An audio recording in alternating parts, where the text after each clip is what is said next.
નમસ્કાર દર્શક મિત્રો, હું શીતલ મહેતા ન્યૂઝ ઓફ કચ્છમાં આપનું સ્વાગત છે। જોઈએ આજના સમાચાર।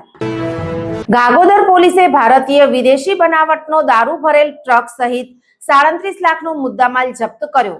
કચ્છના પ્રવેશ દ્વાર ગણાતા સામખિયારી રાધનપુર હાઈવે પરના ગાગોદર પોલીસ સ્ટેશનના પીઆઈ વી.એ. સેગલ તથા સ્ટાફ સાથે પેટ્રોલિંગમાં હતા ત્યારે મળેલી બાતમીના આધારે તથા ગાગોદર પોલીસ સ્ટેશનના પોલીસ ઇન્સ્પેક્ટર વી.એ. સેંગલ તથા સ્ટાફના માણસ પેટ્રોલિંગમાં હતા તે દરમિયાન બાતમી હકીકત મળેલ કે ખટલાવાંઢની સીમમાં એક ઇંગ્લિશ દારૂ ભરી ટ્રક આવેલ છે તેવી બાતમી હકીકતના આધારે બાતમી હકીકતવાળી જગ્યાએ પંચો તથા પોલીસ સ્ટાફ સાથે પહોંચતા એક ટ્રક તથા બોલેરો પિકઅપ ડાલુ વાળા ઉભેલ હતા, જે ચેક કરતા પંચો રૂબરૂ ટ્રકમાં ચેક કરતા સફેદ કલરની માટી તેમજ પથ્થરના નાના મોટા ટુકડાઓથી ભરેલ જોવામાં આવેલ, જે માટીની આડમાં આગળના ભાગે જોતા સફેદ કલરની પ્લાસ્ટિકના કોથળાઓમાં ભારતીય બનાવટનો દારૂના ક્વાર્ટર ખાખી કલરની પેટીઓ ભરેલ હોય તેમજ બોલેરો પિકઅપ ડાલુમાં પણ સફેદ કલરની પ્લાસ્ટિકના કોથળાઓમાં ભારતીય બનાવટનો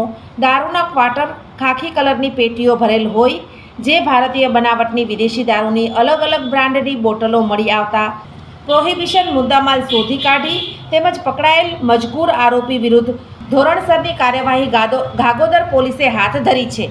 કબજો કરેલ મુદ્દામાલમાં ડિલક્સ વિસ્કીની બોટલો નંગ 4848, કુલ રૂપિયા 14,54,400, વોડકા કંપનીની બોટલો નંગ 2304, કુલ કિંમત રૂપિયા 6,91,200 તેમજ કુલ મુદ્દામાલ 36,95,600નો કબજે કરાયો છે। પકડાયેલ આરોપીઓમાં હિતેન્દ્રસિંહ ઉર્ફે હિતુભા જોરુભા વાઘેલા, રહે દબડા વિસ્તાર અંજાર, મૂળ રહે કીડિયાનગર રાપર અને 7 જેટલા વોન્ટેડ આરોપીઓ પકડાયેલા નથી, જેને પકડવા માટે કાર્યવાહી કરવામાં આવી છે। સોફ Kutch power by Opal electronics, LG best shop, Vijaynagar road Bhuj, Rambag road Adipur. Power by KC jewellers, latest fashion ડિઝાઇનના ઓર્નામેન્ટ્સનો વિશ્વાસપાત્ર શોરૂમ, હોસ્પિટલ રોડ ભુજ। દર્શક મિત્રો, આજે તારીખ 2 જુલાઈ 2025 આ હતા આજના સમાચાર। આવતીકાલે ફરી મળીશું, ત્યાં સુધી મને રજા આપશો। નમસ્કાર।